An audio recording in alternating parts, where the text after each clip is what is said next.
As crianças são docemente convidadas a seguir o pastor Davi para o culto na linguagem apropriadas para essas faixas etárias.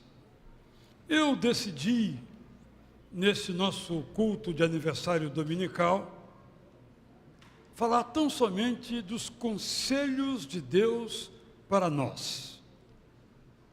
Entendo que podemos classificar a Bíblia, além das histórias, as narrativas, em 4 grupos de textos.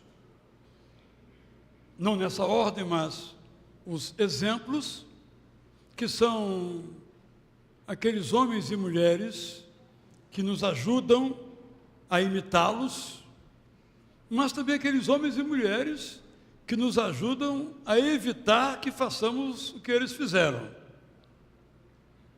Há histórias positivas, como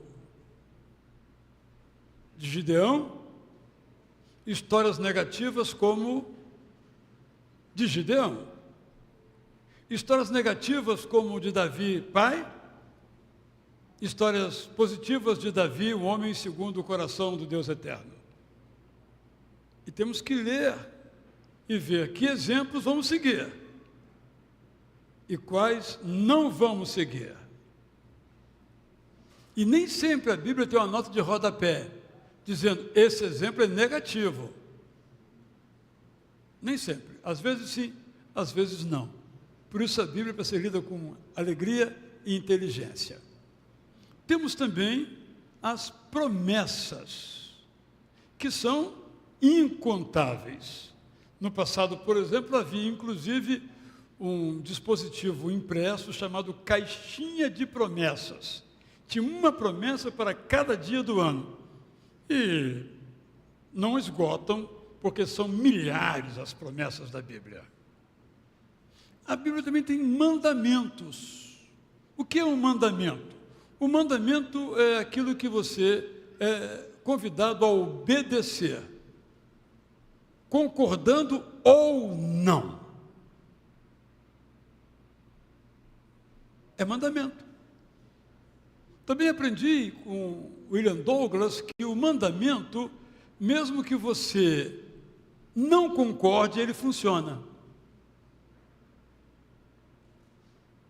Brinquei dizendo que, digamos que eu afirme que não existe a tal de lei da gravidade. Esse Newton viajou na maionese e pumba, me jogo daqui. Aí me machuco. Aqui nem tanto, mas eu acho que me machucaria também. Aí eu digo, não é que existe mesmo a lei da gravidade?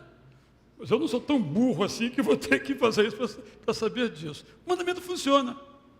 Honra teu pai e tua mãe. Funciona.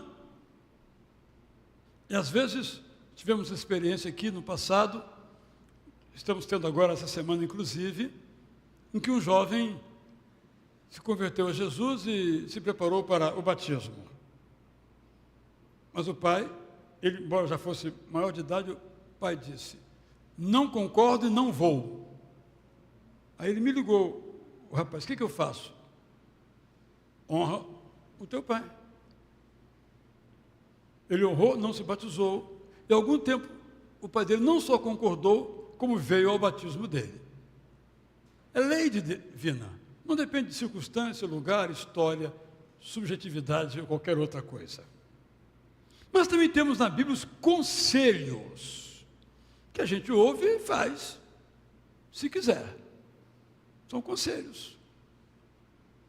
E eu diria que a Bíblia tem mais conselhos do que mandamentos, mais conselhos do que promessas. E aí a tarefa do pregador fica perto da insanidade. Quais escolher? Quais conselhos escolher? Eu escolhi 10. Então, preguei sobre 3 no primeiro culto, sobre alguns agora neste, acho que 3, e 4 no da noite. Então, quero recordar que no culto primeiro, então, meu primeiro conselho é quando Deus diz a Abraão, em Gênesis 17, 1 a 3, quero que você seja meu amigo e permaneça sempre íntegro. É um conselho. Eu posso não querer ser amigo de Deus, querer, nos termos do apóstolo Paulo, ser amigo do mundo, ou eu posso querer ser amigo de Deus. É claro que quando eu sigo o conselho de Deus, eu nunca me arrependo. Provérbios tem uma expressão antiga que diz que na obediência a Deus não há danos, não há prejuízo. Segundo conselho que eu trouxe, que contém também promessas, mas destaco aqui, em Josué 1, 5 a 8, quando o Deus Eterno lhe disse: você precisa ser forte e corajoso, porque é sua a tarefa de fazer o povo de Israel herdar a terra que lhe prometi.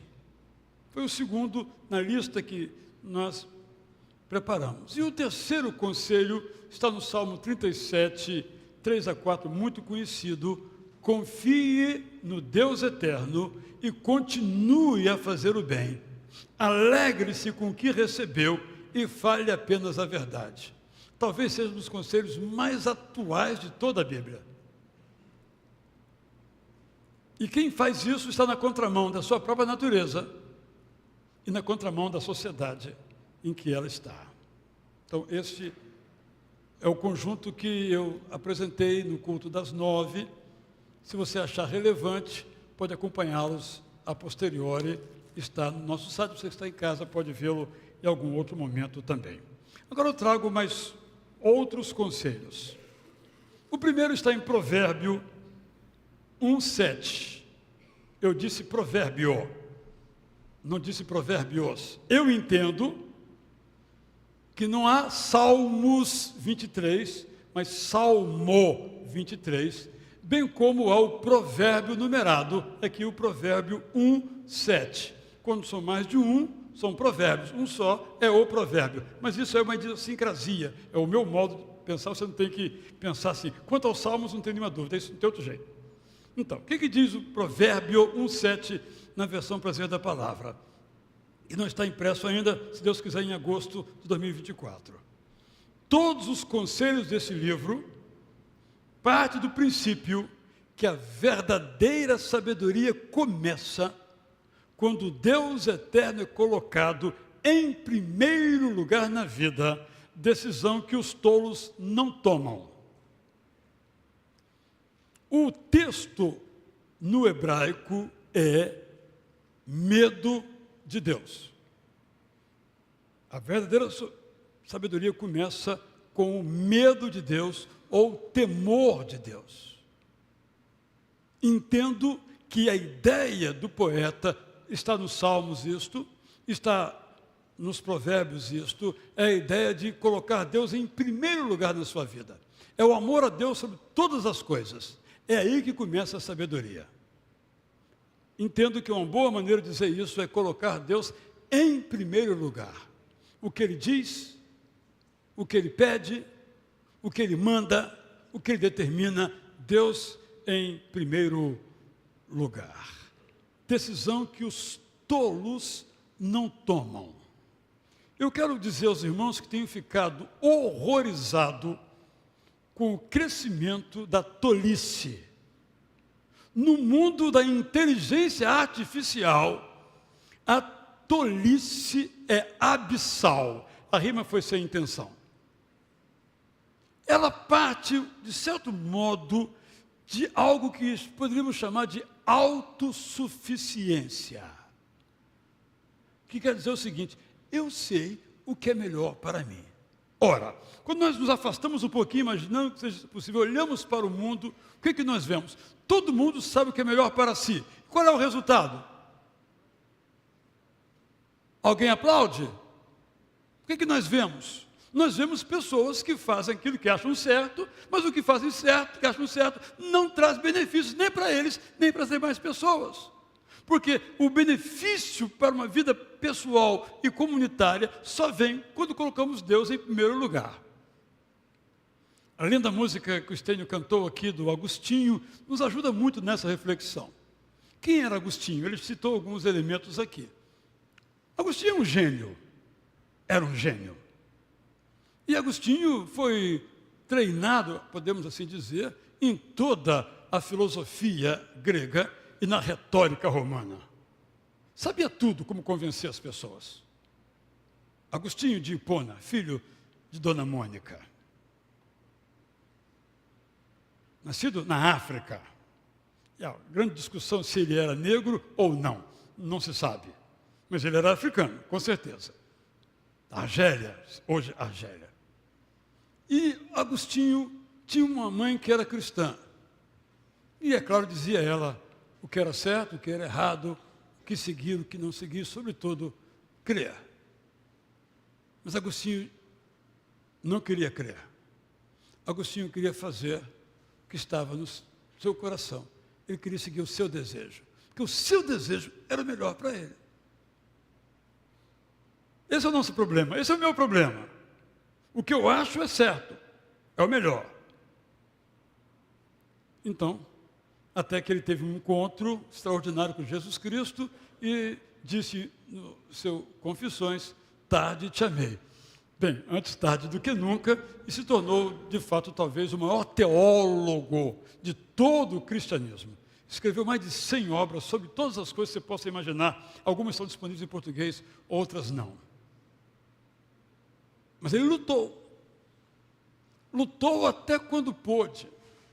Lutou para que a razão fosse a líder da sua vida. Lutou para que o seu desejo governasse a sua vida.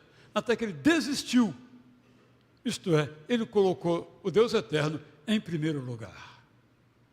Qual é o problema, portanto, do nosso mundo, o nosso problema pessoal? É esse. Nós não colocamos Deus em primeiro lugar. E aqui eu quero me referir, embora rapidamente, a uma questão essencial, muito contemporânea, que é a fonte da autoridade. Isto é, de onde vem o pensamento que eu sigo? Nós comumente, desculpe dizer isso, tolamente dizemos assim, eu penso, tá, mas eu penso aquilo que eu aprendi a pensar. A minha liberdade é escolher com quem eu vou pensar, porque, na verdade, eu não sou livre para pensar. Porque, é claro, eu tenho minhas possibilidades todas, mas são possibilidades, eu escolho A, B, C ou D. Não podemos ser livres, profundo e originalmente, podemos ser, mas para isso nós temos que escavar, até encontrar aquele nosso pensamento. Mas na maioria dos casos nós seguimos. Se você pegar uma peça de direito, temos aqui vários advogados brilhantes, eles dizem, olha, fulano de tal falou isso, a doutrina de tal afirma isso e tal, então eu concluo que... Qual foi o papel dele, brilhante, consegue a defesa do seu cliente? Reunir os melhores pensamentos dos outros e apresentar como sendo seus. Mas é assim em todas as áreas da vida. Há muitos anos, um teólogo escreveu um livro chamado Deus Fora do Espelho, Jonas Neves Rezende, e ele propôs uma ideia sobre a pessoa de Jesus. Ele esposou essa ideia. Novíssima ideia, brilhante, nunca ninguém pensou nisso. Até que se abre os livros de história da teologia. O que ele esposou foi algo que um homem chamado Nestórios ensinou. E esse nome recebeu o nome de nestorianismo como uma corrente teológica sobre a pessoa de Jesus. O que eu estou dizendo? Não estou, repito, negando o valor da razão. Mas a razão, ela é elaborada em cima de quê? Da razão. Que é elaborada em cima de quê? Da razão. Mas a razão, portanto, que tem um papel importante na nossa vida, não pode ter autoridade sobre nós, porque essa razão foi formulada por outra pessoa. E nós mesmos não podemos ser nossa própria autoridade, porque a nossa visão do mundo é muito circunscrita, é muito limitada, é muito pequena. Nós conhecemos pouquíssimo do que é a vida. Por isso as ciências se multiplicam e a cada dia você agora descobriram novas galáxias, novos planetas. Isso é a natureza das coisas. E às vezes chegamos a conclusões a partir de conhecimento mínimo, quase nada sobre o assunto. Nossa época é a época da opinião. Todo mundo tem opinião sobre tudo, até sobre o que não conhece. O que eu estou dizendo é que esse nosso orgulho de pensar com a nossa própria cabeça, nós temos que baixar um pouquinho a nossa bola. Porque nós não pensamos realmente com a nossa própria cabeça. Nós pensamos com aquilo que nossos pais nos ensinaram. E foram ensinados pelos seus pais, etc., na escola, etc. É só não endeusar a razão. Ela é maravilhosa. A fé é racional, posso dizer assim. Mas não posso entronizá-la como divina, porque não é, porque ela é altamente limitada. Então, qual é a fonte da nossa decisão? O que eu tenho ensinado, repetido aqui, é que a fonte de nossa autoridade tem que ser transcendente. Isto é, tem que vir do Deus eterno. Aquele que conhece todas as coisas, do passado, do presente, do futuro, e que nos conhece profundamente mais do que a nós mesmos. Ele diz, olha, o mandamento é o seguinte, a promessa é a seguinte, o conselho é este, a quem eu vou seguir? Nós precisamos colocar Deus em primeiro lugar.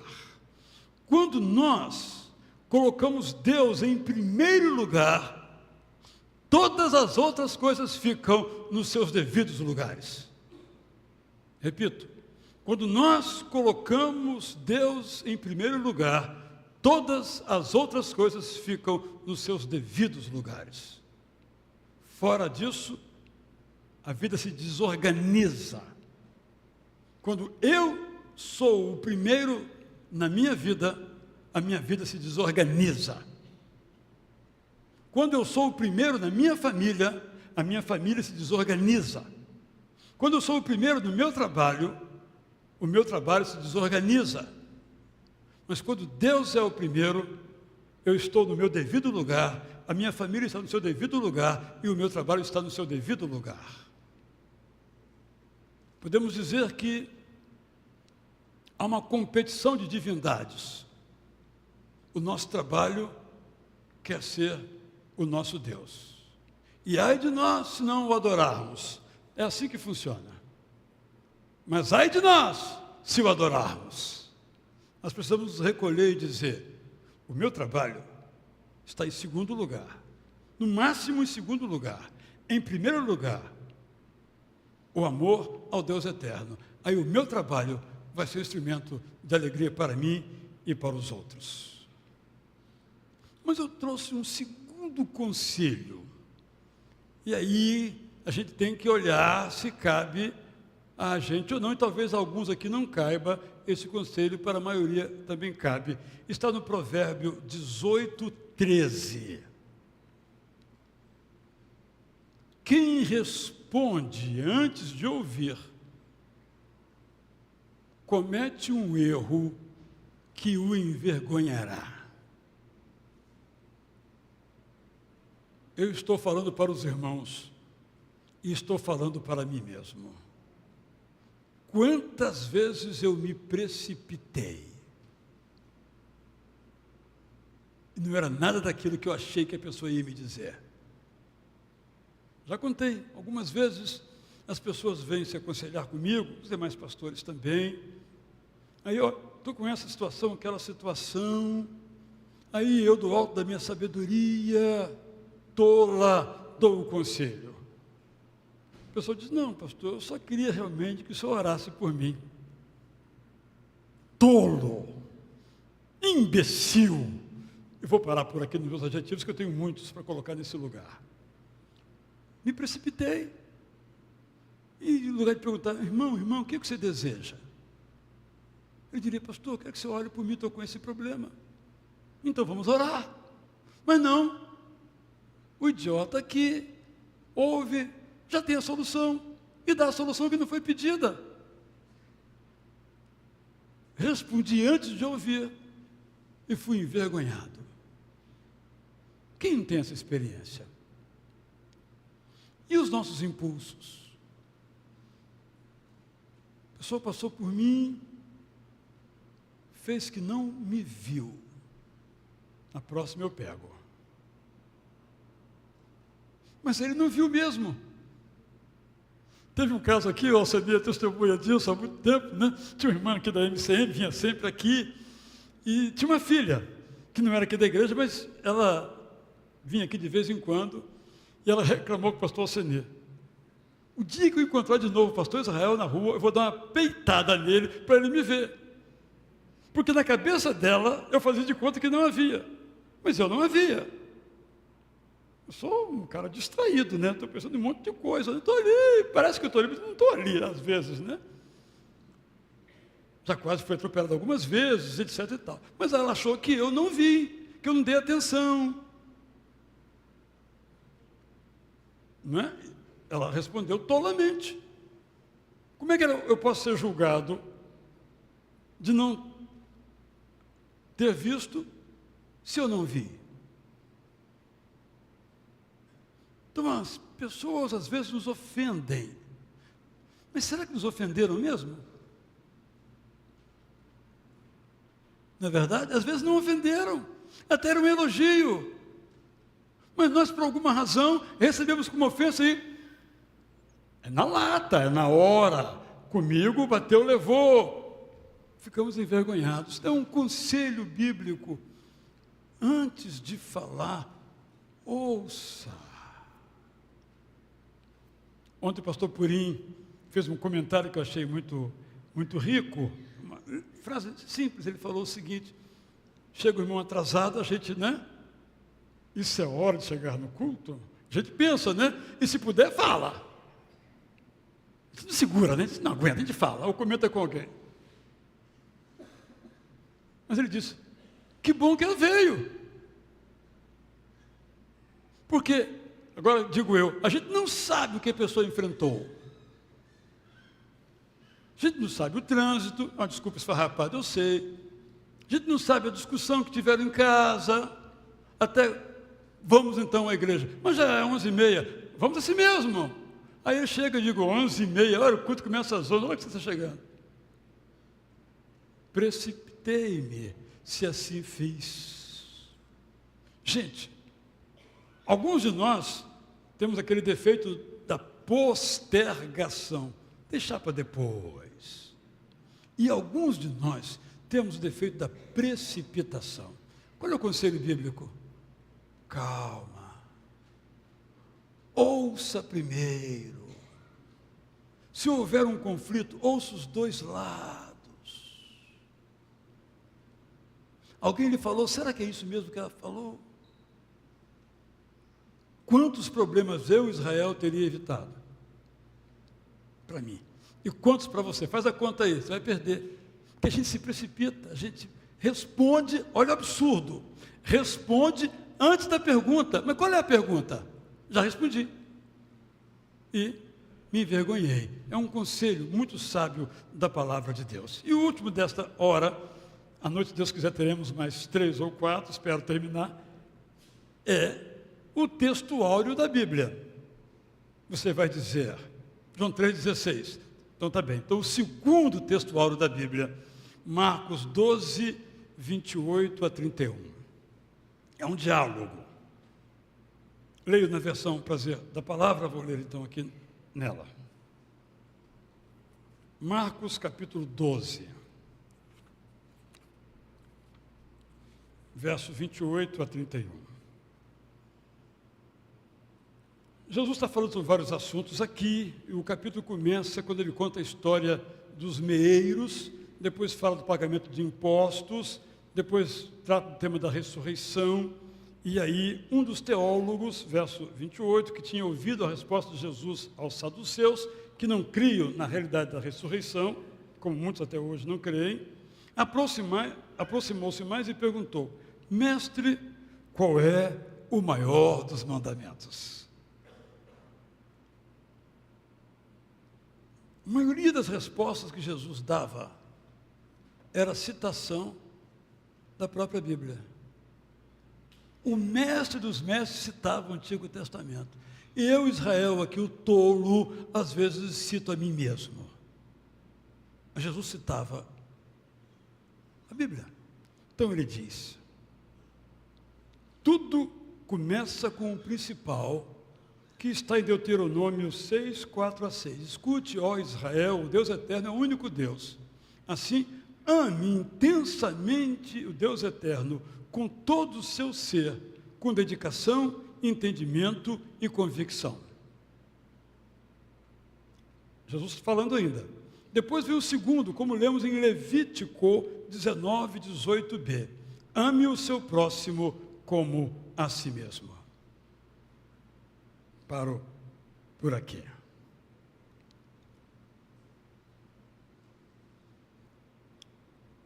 Tudo começa com o principal. E voltamos ao Provérbio 1,7. Deus colocado, de fato, não da boca para fora, como o primeiro, o maior, o principal, o mais elevado, como uma fonte de autoridade sobre a nossa vida. E lá está escrito: ame intensamente o Deus eterno, com todo o seu ser, com dedicação, entendimento e convicção. Jesus nos fala no seu segundo mais importante texto áureo, considerando o João 3,16 como o primeiro Novo Testamento, citando o Antigo Testamento. Depois vem o segundo, estou repetindo aqui, como lemos em Levítico 19, 18b. Jesus cita o Antigo Testamento, ou seja, a originalidade de Jesus foi juntar 2 versículos do Antigo Testamento. Ele que inspirou o Antigo Testamento por ser o Filho eterno do Pai. Ame o seu próximo como a si mesmo. E Jesus diz: estes são os mandamentos mais importantes.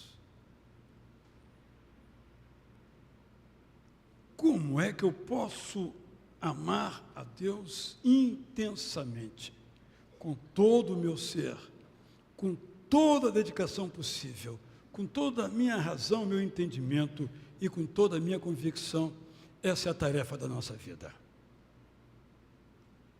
Se nós amarmos, como mencionei anteriormente, desse modo Deus eterno, todos os nossos amores, pela profissão, pela razão, pela igreja, pelo trabalho, pela família, pelos filhos, estarão equilibrados. A equação é essa.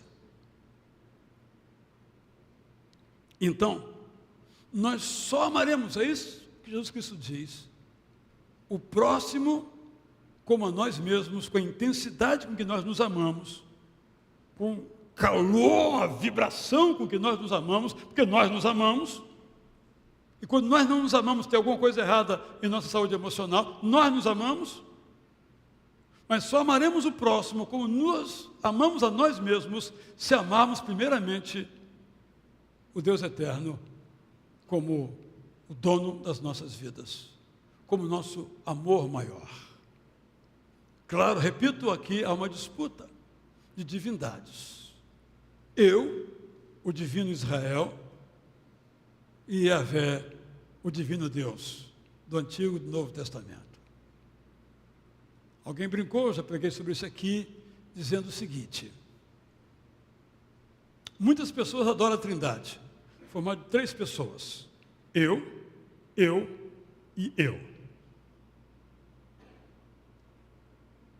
Uma teóloga judia falando sobre isso ao comentar os 10 mandamentos. Nós somos o nosso adversário. Nós somos o nosso próprio inimigo. Porque nós nos amamos primeiro, depois queremos amar a Deus ou as pessoas. E aí não funciona. Porque primeiramente, disse Jesus, nós temos que amar ao Deus eterno. O autor aos Hebreus tem uma frase de uma beleza incrível. Quando Jesus estava para morrer, na agonia do jardim do Getsemane, diz o autor aos Hebreus que ele não olhou para a dor ou vergonha da morte. Ele olhou para a alegria dos que seriam salvos. Isso fez toda a diferença. Ele sofreu, sofreu. Morrer, doeu, morreu. Ser acusado injustamente, doeu. Tanto doeu, diz o médico Lucas, que quando ele orava, o suor dele parecia um sangue escorrendo pela grama. Sofrimento real, não foi imaginário, não foi poético, nem metafórico, nem hiperbólico, foi real. Mas ele olhou para quem? Ele olhou para a cruz? Se ele olhasse para a cruz, ele não iria para lá. Ele olhou para o Deus eterno. O dono da cruz, o dono também do túmulo que ficaria vazio. Quando eu quero alguma coisa, para quem estou olhando? Para mim mesmo? Talvez eu consiga e adoeça, ou prejudique alguém. Mas quando eu quero alguma coisa, como Jesus na cruz, que não queria morrer, mas eu olho para Deus, o meu Pai, o meu eterno, o meu primeiro, o meu tudo na vida, seja o que for, eu passo por isso. O apóstolo Paulo, nós conhecemos bem esse texto em Filipenses, nos diz o seguinte: eu aprendi a viver contente, tendo ou não tendo. Por quê?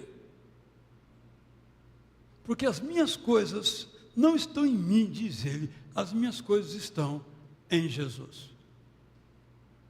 Se as minhas coisas, meus desejos, meus sentimentos, meus afetos, meus projetos estão em Jesus, eu me alegro, tendo ou não tendo, realizando ou não realizando. Pode parecer a alguns, lendo assim, superficialmente, que Paulo era alguém que se conformava. Nada disso. Era alguém muito além dessa expressão, era alguém que sentia alegria, como diz a música que entoamos, à luz de um salmo, independentemente das circunstâncias. Eu gosto de fazer um comentário, e eu preciso terminar, que nós temos, assim, algumas perguntas para fazer a Deus. Por que isso? Por que aquilo? Por que isso? Por que aquilo? Eu gosto de responder essa pergunta do seguinte modo: quando eu faço uma pergunta a Deus, e Ele me responde, eu fico satisfeito por alguns minutos. Depois eu faço outra pergunta. Aí Ele me responde, eu faço outra. Eu passo a vida respondendo, perguntando. Eu passo a vida no ponto de interrogação. Nunca passo a vida no ponto de exclamação. Isso é amar intensamente o Deus eterno. É um desafio para mim, porque o meu Deus se chama eu. Eu tenho que dizer, eu não. Eu não. Eu não sou Deus. Eu não sei nada. Como é que eu vou determinar o que é melhor para mim? Eu não sei. Então o que eu tenho que fazer é amar a Deus intensamente. E em consequência disso, naturalmente, porque se eu amo a Deus intensamente, não é possível uma religião que ame a Deus intensamente e maltrate, fira, machuque, despreze o seu irmão. Aqui é da Bíblia. Carta de João. Porque quem diz amar a Deus e odeia o seu irmão é um mentiroso. Eu não quero ser mentiroso. Eu quero ser verdadeiro. Eu preciso amar, primeiramente, a Deus com toda intensidade. E esse amor se manifesta, essa relação minha com Ele, que só eu sei, e Ele, mais ninguém, ela se realiza, ela se potencializa, ela se materializa quando eu trato o meu irmão do mesmo modo que eu trato a Deus, do mesmo modo que Deus me trata. Esse é o meu desafio, esse é o seu desafio. Vamos cantar? Enquanto você ouve nosso querido Estênio Márcios, você medite um pouquinho sobre esses 3 conselhos divinos.